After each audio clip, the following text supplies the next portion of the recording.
Hello, welcome to Wayward Writers Podcast. We're excited to have Leigh Tobin McClain as our guest today. We'll be talking about hybrid publishing. Heather, can you tell us a little bit about Leigh? Leigh Tobin McClain grew up as a happily nerdy kid in Columbus, Ohio, checking out stacks of library books. Leigh never thought she could become an author. That was for exotic, important people, not everyday girls from the Midwest. So instead, she found a book-centered career as a graduate student in literature and then as an English professor. One year, when the teaching job fell through, she tried her hand at romance fiction, and her writing habit was launched. After getting a professor job at Seton Hill University, Leigh helped to start the only graduate program in North America specializing in popular fiction, mysteries, YA novels, fantasy, and of course, romance. In 2014, Leigh was thrilled to get the call and learn that her first inspirational romance, Engaged to the Single Mom, would be published by Harlequin's love-inspired line of books. That same year, she began independently publishing the stories she'd been writing for years, the Sacred Bond series of Christian romances and the Sacred Bond Guardians series of romantic suspense novels. Today, Leigh McClain is a New York Times bestselling author of more than 30 novels. A professor turned writer, she finds inspiration in her beautiful and brilliant daughter, her goofy golden doodle, and her aptly named cat, Trouble. You can learn more about Leigh and her books at leightobinmcclain.com, and if you subscribe to her newsletter, you get a free novella. Welcome, Leigh. We're so excited to have you and to visit and talk with you about the life of a hybrid author. Thank you so much. I'm really excited to be here. Leigh, can you explain for our Wayward Writers audience a little bit about what it means to be a hybrid author and how has that influenced your writing career? Sure. Yeah. So, hybrid authors, I think these days it means you're spending some of your time writing books for traditional publishers. And that's the old school model of getting an agent, and that agent queries people, and you end up and hopefully get a contract. And then you get an advance, and you are writing and working with the people at the publishing company. So, that's the traditional publishing model. But in around 2010, 2011, 2012, things really heated up with indie publishing. And that is publishing your own books, putting them up on online retailers, and doing a lot of your own business as far as finding a title, creating a cover, or hiring people to create a cover and do editing and so on. So that's much more individual. And so if you're hybrid, you do both those things. And how does that work for you? Do you have an agent that you work with then, I do. in addition to publishing yourself? Yes, I do. I have an agent, and she handles all my traditional publishing contracts. Okay. And she's the one that kind of got me in finally with love inspired books, which I had been attempting to publish with for a long time. And so she helps me sell those, does the contracts and all of that. And she also is aware of, I'm not going to say super enthusiastic about, but aware of my indie ventures. And so I do both. She just does one side of my career. She's great. So as an agent, I'm curious about this. Do you talk about the books that you write and which ones are going to go traditional? Do you decide that with your agent, or is that something that you decide and then you give certain books to your agent? I'm just curious because in our contract, everything you write automatically goes to the agent at my agency, and then I have to give it back to my author. Yeah, I'm not sure if maybe this is because I was already publishing independently when I connected with my agent, but basically what I do is I write my book or a proposal, and I usually try to get it traditionally published first. So, like when I kind of broke out into single title books out of the series romances, I had been planning to write this series and do it independently, but I was talking to my agent and I just said, hey, I think I'm going to do this new independent series set in South Carolina. And I don't know, would you want to take a look at it first? And she said, yes, she definitely wanted to take a look at it. She always wants to take a look at everything and see if she thinks she can sell it. And she always tries to sell it. And then, yeah, I guess that's the way it usually goes. So my books that are independently published are more books that I wrote earlier or that I've written for a specific purpose for indie to introduce a new series or cap off a series of romantic suspense books that I want to finish up with. So I decide, and she doesn't, and it's not in my contract with her that she has first rights, but I usually give her first rights.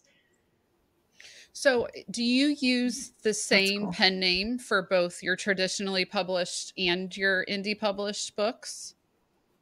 Yeah, I do. I use the same name, Leigh Tobin McClain, because they're very similar books with a similar audience. They're all either Christian romance or kind of cozy or sweet romance. So I just really want to get as much crossover between the audiences as I can. If I were writing something really different, I would use a different name. Okay, great. And then when your agent says, "Oh, absolutely, I want to read this," and she reads your manuscript and she wants to go put it on submission, what is the feedback, if you don't mind sharing, from editors? Because I'm sure they know, or they, she tells or finds out that you are a hybrid author. Has that Mhm. ever been a challenge for publishing houses? It has not for me, but I know it is for some authors. I'm pretty lucky with Harlequin because Harlequin, they're a big corporation and they're all about the bottom line. And so their approach is generally, hey, if you have time to write for us and write indie books, and the indie books help build your audience for us, great, as long as it doesn't interfere. So they don't have any real problem with my doing something indie. And I think it's because if you look at my website, it's pretty obvious that some of my books are a traditional publisher and some are not. So I think that would be clear to anybody who is considering buying one of my books. So when you say, as long as you can write for Harlequin and still build your brand, is there a number of books you're required to write for Harlequin a year? Or it sounds like you're pretty prolific when you're writing for indie to be able to be doing both and meet all your readers' desires to get your book in their hands. Yeah, Harlequin, they don't require you to do a certain number of books a year, but they like it, especially in category romance. And do you think most of your listeners know that category romance are the short series books that come out once a month? And some of them are wholesome looking blue covers and some of them are racy looking red covers, but they publish a lot of books throughout the course of a year of various subgenres. And you can say, hey, I'm going to write one book a year for you. And if they like you, that's fine with them. But they really like it if you can write 3 or 4 books a year. That's kind of when they see you doing that, then they tend to want to build you as an author. And I am pretty prolific. And so I try to keep up with what they want me to do. And then I squeeze in my indie work around that. So you have, I know you said you have, I read you have over 30 books Yeah. right now. Mm-hmm. How many are Harlequin traditionally published and how many are indie published then? I'm thinking I have about 22, 23 books with Harlequin. And some of them are with what used to be called HQN, which is the fatter books, the sort of single title romances. And some are with the series. More are with the series in the low 20s of that. And then I think I have about 12, 13, 15. It's terrible. I don't know. Okay. I just don't know. It's up there. Not quite as many indies, but It's a fabulous issue to have, Leigh. Let's be honest. Yes. Yeah, it is. It is. Yeah, and it's when you've been writing a long time. My indie books, I started writing them and I was trying, like I mentioned, I was trying to get in with Harlequin Love Inspired. Ever since that line was developed, I wanted to write for them. It was so hard to get past the gatekeepers. So I was writing, and I had a lot of trunk manuscripts when I started my in publishing journey. And that really helped because trying to write 3 or 4 books for Harlequin and 3 or 4 books indie in a year is beyond my ability. I know there are writers who do indie writers who are that prolific, but I'm that's the max. I'm at the maximum of what I can do Yeah. and have a life. That's it. It's fun that you have that many books on both avenues. So you've got a good feel for both areas too. So how do you balance those demands? It sounds like you set your Harlequin publishing schedule first and then go from there. I do. Yeah, I do.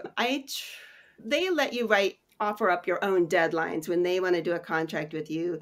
You have to look ahead, sometimes a couple of years. I just signed a 6-book contract. And so it's going into 2024. When can you get everything done? And then I try to arrange it so I have some blocks of time in between that I can use for working on the indie side of the career. Yeah, it's a balancing act, and I'm not going to claim that I'm just this machine always doing it very efficiently. I certainly goof around and waste some time too. So then I have to hurry up and catch up. That's all. I also have my life, which cheers to you, because sometimes when it feels like when we're under a deadline, the life is the deadline. So do you have a typical day or a way you like to work your writing life and everything else life schedule? It's always fun to hear how people do time management, if you don't mind sharing with us.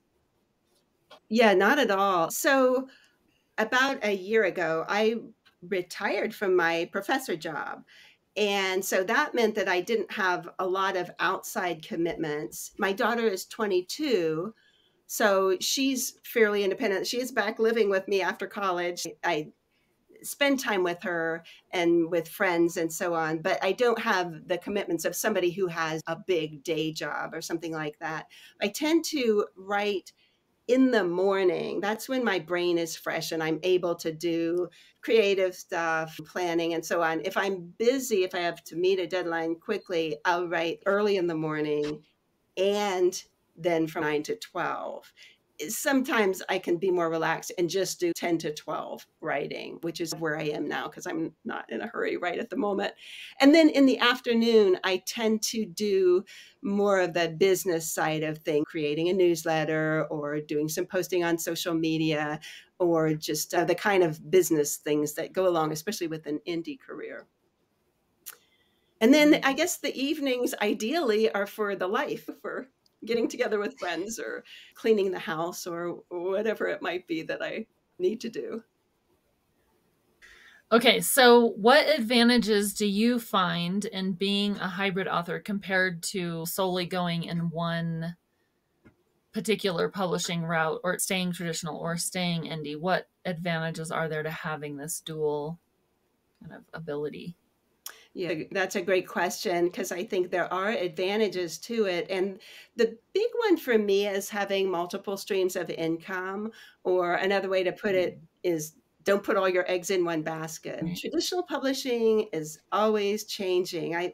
Before I wrote romance, I was writing young adult books, and I had a publisher just go out of business, and then another publisher got bought up by Amazon and changed direction. And so I know firsthand that traditional publishing is not reliable as a sole source of income. And I think most writers hope, oh, I want to be able to make a living from writing. It's hard to do that if you're just traditional. But by the same token, indie publishing too is up and down. People talk all the time in the indie groups about my sales are up, my sales are down, how can I get better, and so on. So just having the option to do a little more of one or a little more of the other, depending on the contracts, the readers, and so on. It's just reassuring if you're the kind of person that really needs to make some money and support yourself. So I like that. And I feel too like it gives you a kind of confidence where you're thinking, yeah, I can do that contract with you, but I also have another option. So if the contract isn't any good, I don't feel like I have to sign it. I think if all your eggs are in that basket, then you've got to kind of do whatever they say and you're very dependent. And I never liked that in my personal life, and I don't like it in my professional life either. How do you manage that, the business aspect of hybrid? What are some of the challenges that you have in managing both of those aspects? Yeah, you are very correct to think that there are challenges for sure. So I'm actually Yeah. glad you asked about that, because a misconception is that if you get a traditional publishing contract, they will do all the PR and marketing for you. And Yes. I think you all know that Yeah. doesn't Oh, yeah. happen near as much as we would hope that it would. And so every author has to be somewhat aware of how to find readers, how to connect with them, doing social media, doing newsletters, all those kind of things. And that takes time, and there's a learning curve. Indie adds a whole other dimension to that, and there's a bigger learning curve, because in addition to the things that you would be doing with a traditional publisher, you also have to look at covers and decide, well, who's going to be my cover designer, and what kind of covers do I want, and what will sell, and what titles should I use, and how do I do ads, and what social media do I choose. So there's a lot more to balance and learn about with the indie publishing. For example, um, you should generally write in series with indie books, because that's the way to sell. You sell the reader the first book, you maybe give them a discount Mhm. on it, and then they're hooked and they want the second and third and fourth. It's harder Yeah. to get any momentum with a single title book, whereas traditional publishers tend to sometimes like to do just individual release books. I think that's a newer trend now in romance. You have to kind of learn a lot about each side of it to be able to handle the business end of things. So it's not easy. I always cringe a little bit when I hear somebody say, "Oh, I'm just going to throw that up on some retailers. I'm going to throw it out indie." But you really need to learn the process and study it Mhm. and put your books out in a measured way, understand, am I going to rapid release? Am I going to have a steady release pattern? All that kind of stuff. It's a challenge to learn all that. And you have to seek out information. You have to make connections with other authors and really do a lot of work to figure it out and make it all happen. Sounds daunting sometimes. Yeah, absolutely, Stephanie. What do you feel to be successfully in traditional publishing and self-publishing as a hybrid author? In your opinion, what are the skills and qualities one would want to have in order to be successful? A big one, to be a hybrid author, I think you almost always have to be able to write pretty fast. You have to be a prolific and consistent author. If you want to just write one book a year, which I know people are like, just one book a year. Nothing wrong with just writing one book a year. Nothing wrong with writing a book every 2 or 3 years. Whatever is your pace that helps you be a happy and creative person. But if you want to be hybrid, and especially if you want to be in a genre like romance, but I think this is also the case for some cozy mystery writers that I know, fantasy writers as well, you need to bring out books pretty often. And if you're trying to build one side and the other, then it's twice as many books, or it can be twice as many books. So being prolific would be one thing. And then being a business person, realizing it's a business, it's not just being a creator.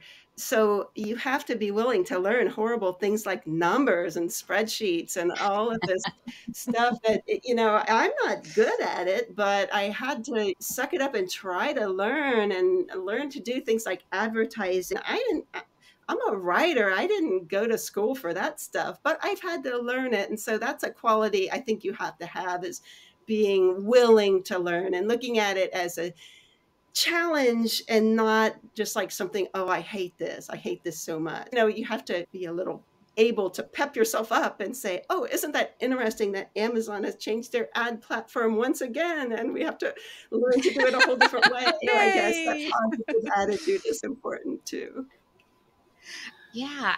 And so it sounds like you, I mean, obviously you have your agent who's got to be a huge help to you. But then on the other side, are you a one woman team for all of your self publishing stuff? Or you have an editor, I assume? Yes. So I'm not a one person show at all. I have a group that I like to use for cover design. I mostly am down Okay. to one particular group. I have a favorite editor and then some backup editors that I use for my indie books. And I have an assistant who helps me with all of it. And she doesn't, that sounds snotty, like you have an assistant. She's a virtual assistant and she writes, or she works for me 5 or 6 hours a month. But she does all my giveaways and she does Nice. my release teams, sending out the books to people, the kind of, which that's stuff I just hate to do. So I was able to Hmm. offload that onto her, and she's a big help. So I guess, no, you can't do it alone. Well, that's what I was wondering. It's like, I don't think it sounds snotty to have an assistant. I think it sounds like a necessity when that's a Oh. lot of books and just a lot of juggling to Yes. keep everything flowing. Yeah, yeah. I mean, I don't think I could do it without her at this point. So, and also, I'm terrible visually, so for me to even try to do my own covers, which I've done one or two, just a tiny little short story, and I just cringe when I look at them. They're horrible. So I have to have somebody do my covers and editing. Look, I've studied literature and I'm an English teacher, and yet I can't edit myself. I need an outside editor to help me improve, and I need proofreaders too. And yeah, you need to be able to connect with others. And I think that's something that the indie community is super generous about helping you do. If you go into one of the indie Facebook groups and you say, hey, I'm looking for a cover designer who could do cozy mysteries, you can get a lot of feedback from people. And then you start to develop relationships with various providers and with other authors, and it's really helpful. It takes a team. Yeah, it does. And I'm curious about this whole team, Leigh, and what Heather and Stephanie you think too. I think, like you said, self publishing, indie publishing has come so far. And I've only been in the industry for 10 years almost now. And when I first got in, usually, not always, but a lot of times you could tell either by the cover or the jacket or reading it whether or not it was traditionally published or indie published. And now, like you said, the community coming together and more people wanting to put out the best product. Now you can't tell usually with most books. The covers are gorgeous. I have tons of friends that indie publish and I just salivate over their covers because they're gorgeous and they didn't do them themselves. They did the homework and they found people that are really great in their genre and they're Mhm. absolutely beautiful. And like you said, the cover sells. I mean, I think we've all been in a place where we look at our past work and cringe a little on something. So I think that's Yeah. just part of being a creator. But I think I love how giving and helping the indie community is. And I can totally see that blossom. I don't know if you all agree with that. I think there are Yeah. exciting changes everywhere in traditional and hybrid. And I love getting to talk to you, Leigh, because I think it's very interesting that authors are having, as Heather said, more options and more freedom and flexibility in how they may want to publish something, picking the teams that they want to use for certain projects. I don't know. I think this is going to end up being good for readers in the long run. Readers are going to get more and better books out there.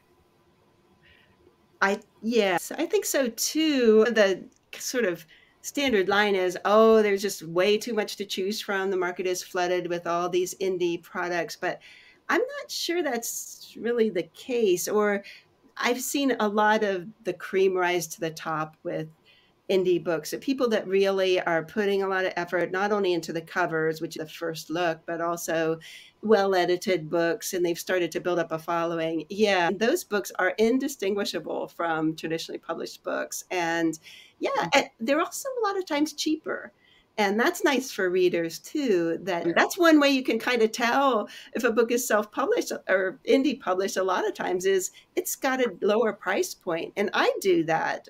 And I have readers that can't afford traditionally published books anymore. The prices keep going up. And so I'm happy to be able to reach a range of readers, no matter what their situation may be.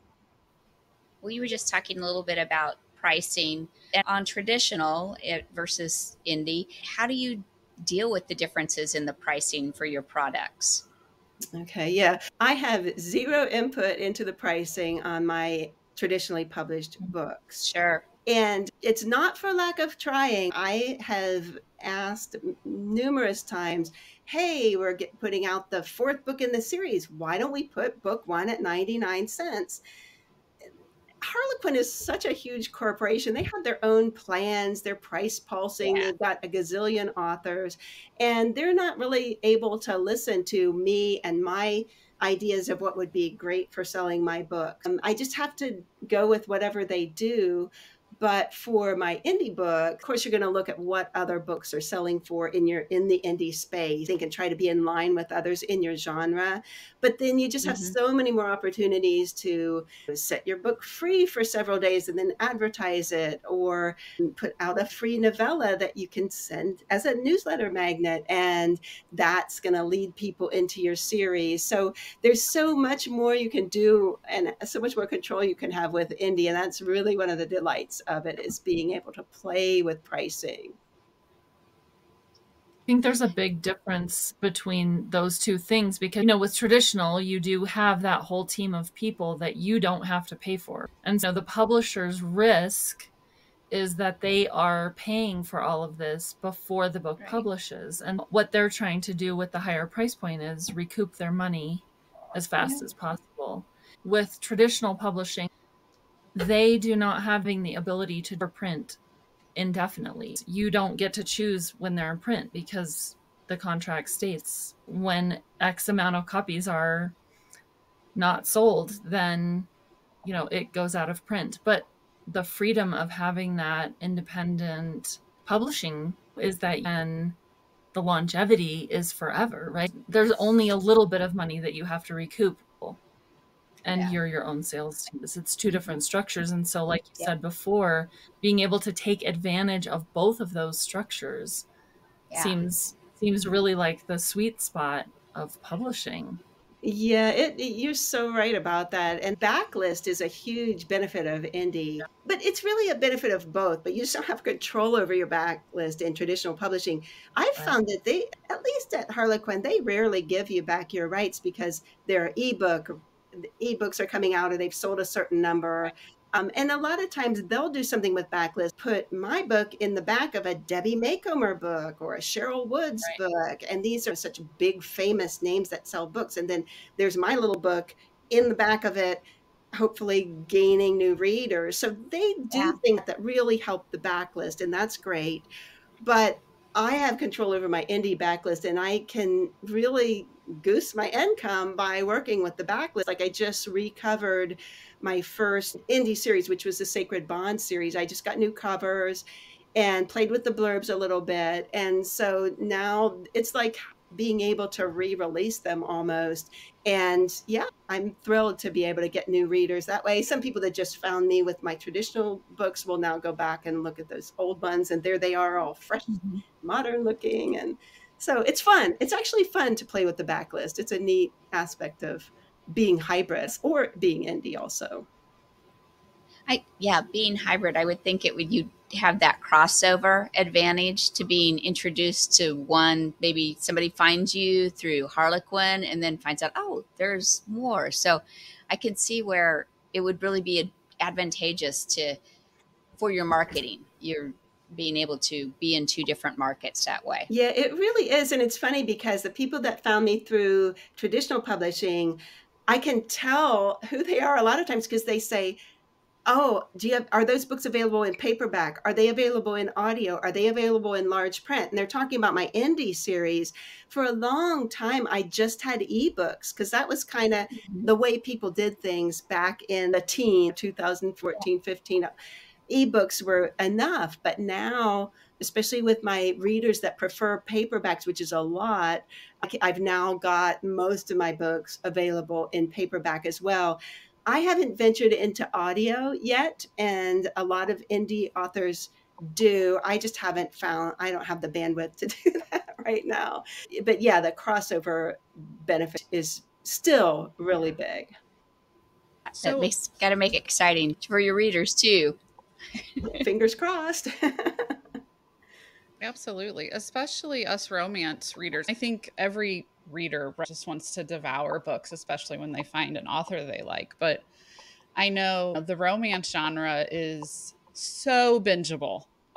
And when you finish one book, it's like it doesn't matter what time it is that night. If there's a next book in the series, you're downloading it or whatever it is. It's nice when there's all these options. Yeah, you're right, Nikki. And it's also something that you can do more readily with indie is put teasers in the back of book one of here's the first chapter of book two and get them hooked on that way. And here are all the other books in the series, and they're all clickable links in the ebook.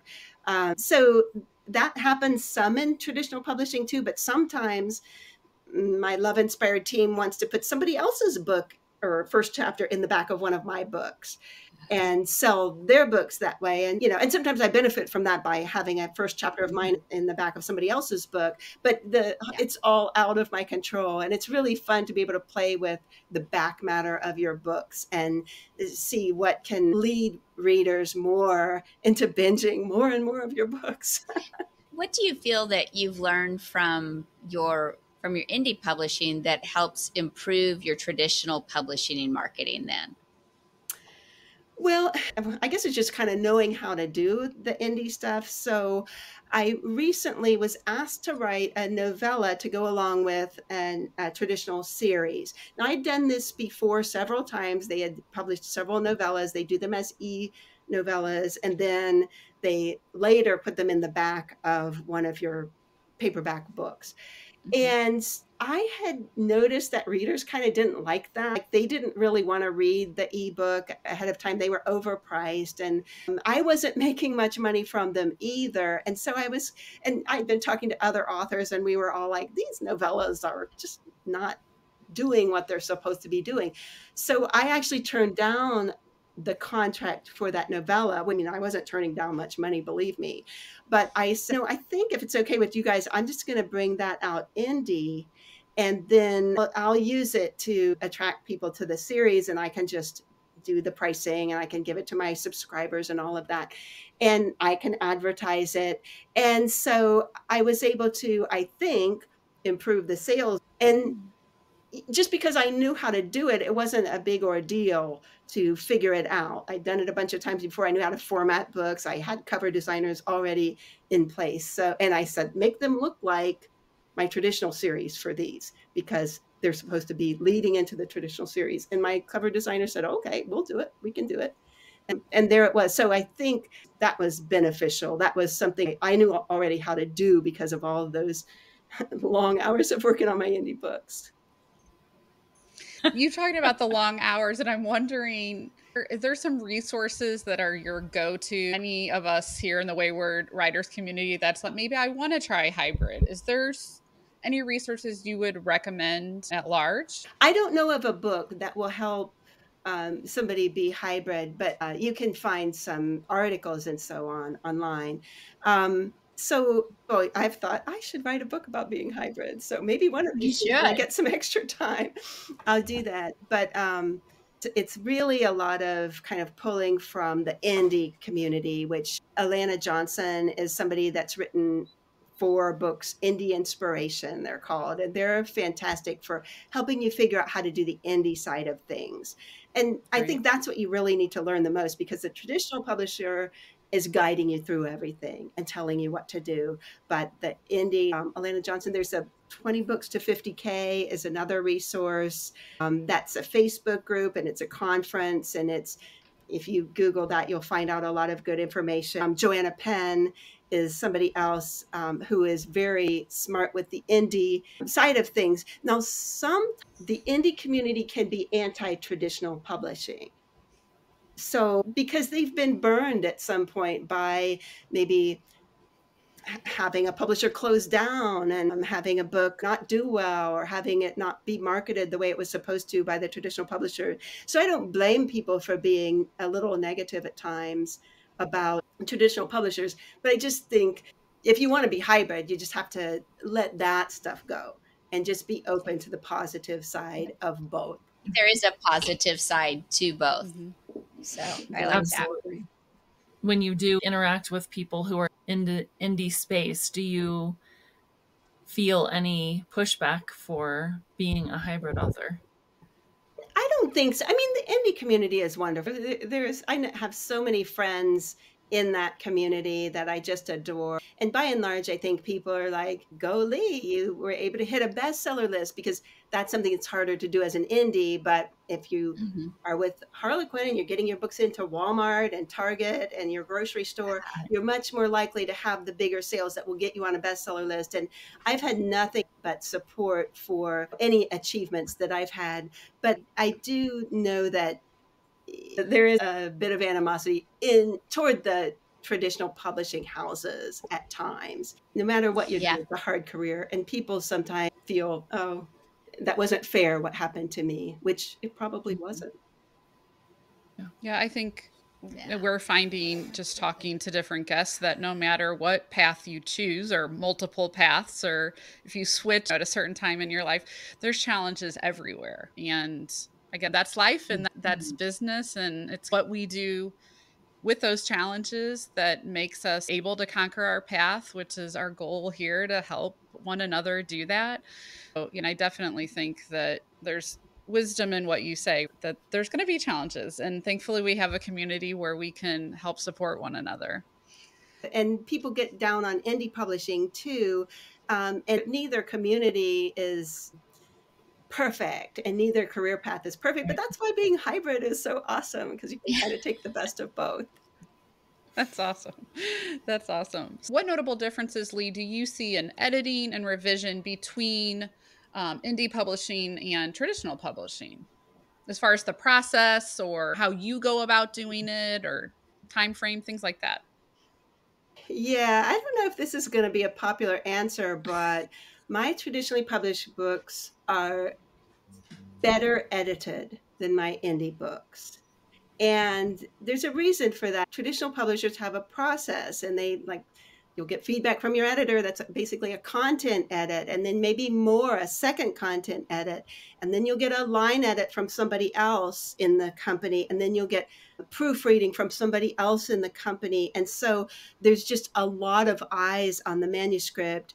You can duplicate that to some degree in indie publishing. You can have beta readers, you can have a critique group, you can hire developmental editors and line editors and proofreaders, but it just gets time consuming and expensive and a lot to manage. And so I tend to just have an edit. I guess I get some feedback from my critique group with any project, and then I have one main edit that's a combination of all of those things, like a little bit of content and a lot of line editing and a little proofreading. And then I do a couple more read throughs and publish the book. And I try to be so careful, but I do have more errors in my indie books, which, believe me, my readers let me know about. I have some wonderful readers that let me know any error that is in any book of mine. And so the thing about indie is you can jump right back in, especially with the ebook, jump right back in and correct that wrong name or that misspelled word or whatever it is. But it's not as effective as having all of that work done up front with Mhm. which you do with traditional publishing. I Yeah. think so more eyes you can get on it. So I understand that with traditional publishing, you see that really perfected book. At least they're really going for that, and you want to have that with your indie books too, I'm sure. Are there any other advantages that you feel like that you have with your traditional books? It's distribution. Distribution is the huge Mhm. advantage. If you have traditional books with a big New York publisher like Harlequin or HarperCollins, your books they have contracts with all of these big box stores and with Barnes and Yeah, Noble, and your books are out there on the shelves and they're in front of a lot more eyes and you sell a lot more books.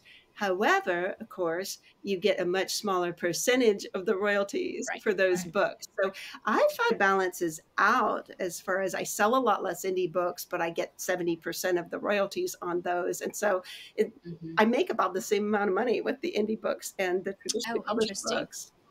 That is Yeah. interesting. Okay. Oh, I think that's fascinating because I think it just proves exactly what we're trying to show here at Wayward Writers is that every path is valid. No, I think some people publish with no intent of making money. They publish because maybe they have a different goal or whatever, but if your goal is money, that is very enlightening. That is very enlightening. Yeah, I mean, I'm not a numbers person, but I did run those numbers and I thought, wait, what?